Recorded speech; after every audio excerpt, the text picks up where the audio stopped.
Tuwaye nkwaniriza nnyo ku program eno. Bulijjo mbaga nti woba olowooza wiiki badde waki, just sit back and relax and listen. Okakaneerema okujegeera mutima ogaye nti ebintu biganyoddeeyo weekubagize. Olwaleero ninaawo omusajja. He's a preacherman, author, musajja muyimbi, olumu bamuyita philosopher king, professor. Ayina ebintu bingi nnyo ebitiibwa ebimuliko. Olwaleero gwe nina ku bench muludde nga munsaba Professor, Dr. Pastor Simeon Kayiwa. Abajjukira obulungi emyaka gy'ensanvu eyo bwe gyali giggwako, omusajja ono yatandika okubuulira enjiri. N'abeerawo mu kwabo ababuulizi b'enjiri abasinga wano e Uganda okutuusa lunaku olwaleero.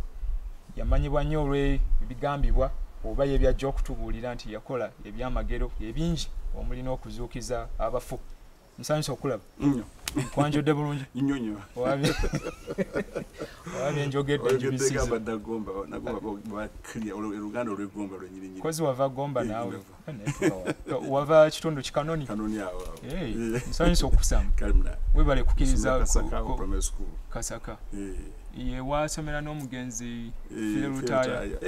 Abayimbi bangi abave bangi bamala baani bakatumba ba. Fe wafo kyamirawo kibi bino dde. Okay. Kumpi awo bangi n'abayatios bangi bali awo.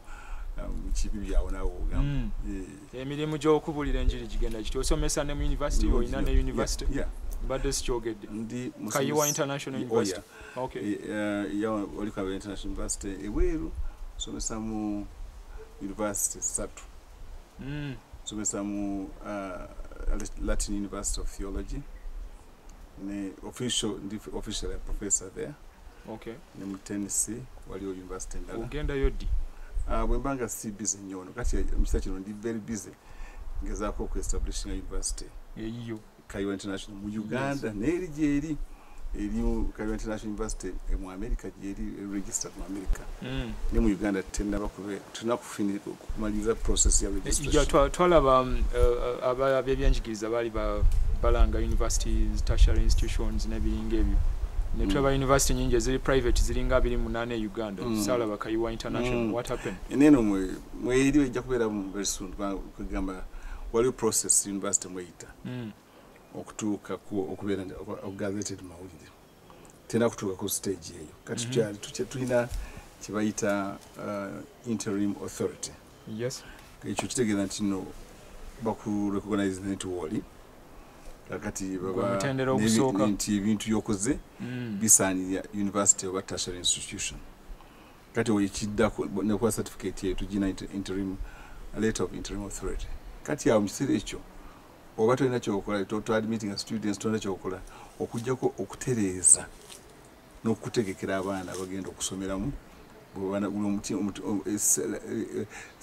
gundi stage licensing eddako bwe yange tuuse basangira ebintu nebyo okuteera tukyali mu kuteeka structures ezo. Tuliko kati mu kiseera kino. Eri mu myaka emeka university yeri yatandika 2007 twali tuli online basically nga mu Uganda tuli officially registered. Myaka muli mwena twalaga 2007. Okay. Ni wano tukatugeza ku establish na online otegeeza omuntu okusinzira ku computer nasoma gwano gwo bategekera bye bayiga. University zisatu the professor and the manager of education batekera byasoma nina the responsibility na authority eri university okusalawo n'okufuna bisomesebwa abayizi bonna abasomera mu universities zendi concerned about. Kituufu gw'omu ku bantu abasenga degree ennyingi mpulira banyumya wano mbuvuganya ne Mugabe wa Zimbabwe. Ebyo na degree nyingi. Naye ekyokumanya nti zesinga simanyi abantu baba n'ebintu byabwe tebabyogera. Yes. Bino ebyokusomesa obuulira enjiri Namirembe Christian Fellowship. Owandiika ebitabo waliwo kino kyentera okulaba Working Miracles. Oyimba. Bino obigatta otya? Yakaiya 2020 something ways. Obigatta otya bino byonna n'obikola? Obulamu bw'omuntu osobola okukola ebintu ebingi. Nga okusinga obadde ovuga emmotoka.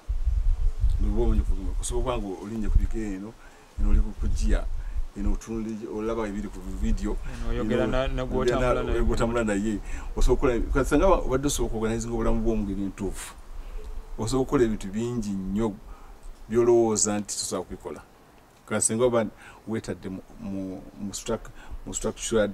structured life nogamba nti nkola bwe bino ebitalina mugaso sibikola sitanya okubeera mu bintu bitalina mugaso nkola ebintu bimanyi ebijja kunyamba n'okuyamba abantu balala ab'enjawulo sisobola kudda wali ebintu bingi abantu bakola ebitali mugaso n'abeera eyo n'amazina okukeesa obudde n'okunywa omwenge ebyo sina time y'ebyo nkola ebintu ebinayamba abantu nange binanyamba.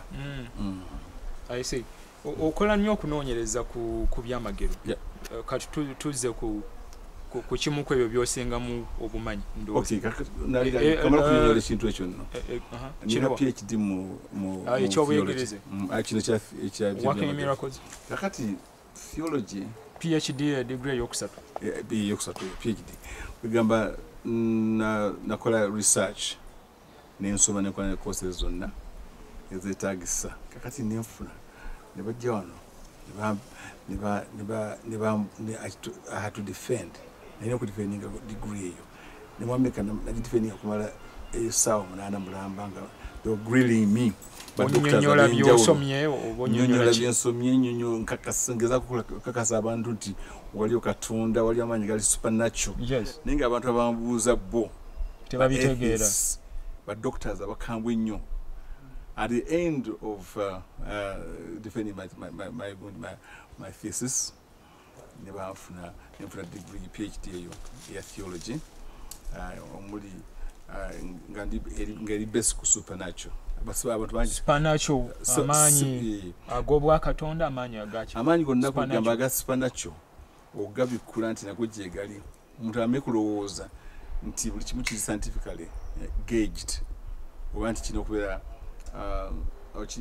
okubeera observable nga banasayansi bakisa mu test tube ne bakiraba kino okubeerako ne data eri quantifiable no tekisoboka kubeera bwe kityo waliwo amaanyi amalala gasobola okukola ebintu ebiri quantifiable ninga go gali mu hiding nga gali behind the scenes kati agamaanyi ago aga Yesu Kristo agakaza omutiini agakolanga ebyamagero amaanyi ga Katonda at the same time gali mu kulwana behind the scenes of everybody's life okumala kigamba agasitaani agalwanyisa aga Katonda that's the kind of thing I made a research in nembalaga ubakakasi otya kiki byamagero nebalaga ebintu wabakolera yawe byamagero wakoloti yawuli ebintu bimu bajja nebakola research eno bino byali mpandise mu thesis yange nebimatambuza all around nembalaga nti ono yali bwati kati yali bwati nembalaga kino kyaliwo ekiti netubabuuza abasawo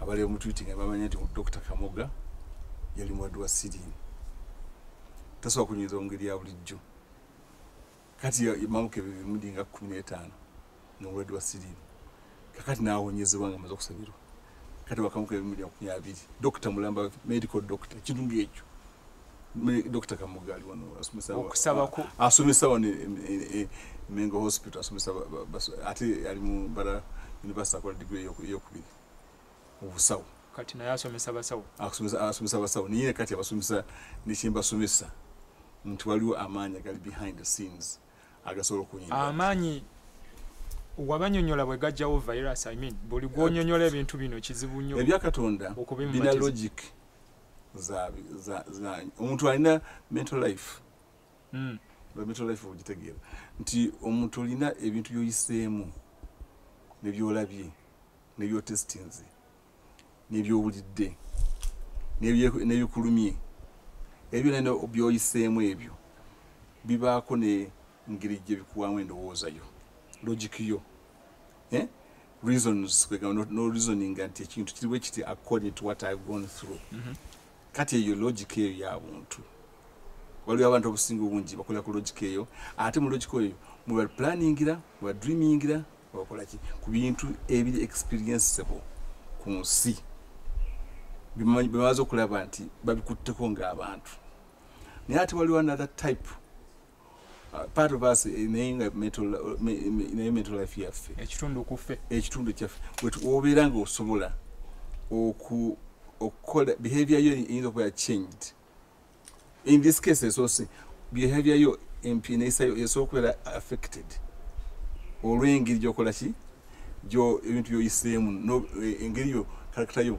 nefaanagana ng'ebintu byoyiseemu kakati kino ate oyinza okubeera karakita yinza okubeera changed by things you have never seen Katonda bamalayika ebyomuggulu nti obulamu bw'omuntu buyinza okukyusibwa n'amaanyi g'atawulirangako n'ebintu by'atalabangako kakati nabyo ne biyingira mu bwongo mu ndowooza yo n'obanga bw'obwanga obirowoozezza ng'oweeyisa bw'otyo ng'ebyo bibiri kati nolamu omuntu abadde mwonoonyi nafuuka mulungi bintu ng'ebyo ekimukyusa takirabangako naye nga gyekiri eyo era akigoberera era akitya era akisinza mumuli okusinza mumuli okusaba mumuli okusiiba kati n'abasamize ate muli okusamira kwabwe waliwo amaanyi agasitani muki mwebyo bitalabibwangako kakati nno ekintu ekiprovinga nti gyegaligali kyekisinga okuba ekikulu eri ffe abali ku nsi kati kasita osaba ekyamagalo nekibeerawo kasi oyogera nganze kwasita omulumu mwambuuza mubabona bawulire nerwegyo ez'enjawulo nemumubuuza nti kyekigenda okubeera mu Uganda ekonomi enabeera etya batugambye nti tujja kubona mwaka mulamu nga tulina amafuta tegenda kukka batugambye nti dola tejja kukka ebintu tejja kukka Tani agambye nti Mutebeli agambye neŋŋamba ne mbagamba ne muha bikooti nga mawulire ne mbagamba nti nga 15 January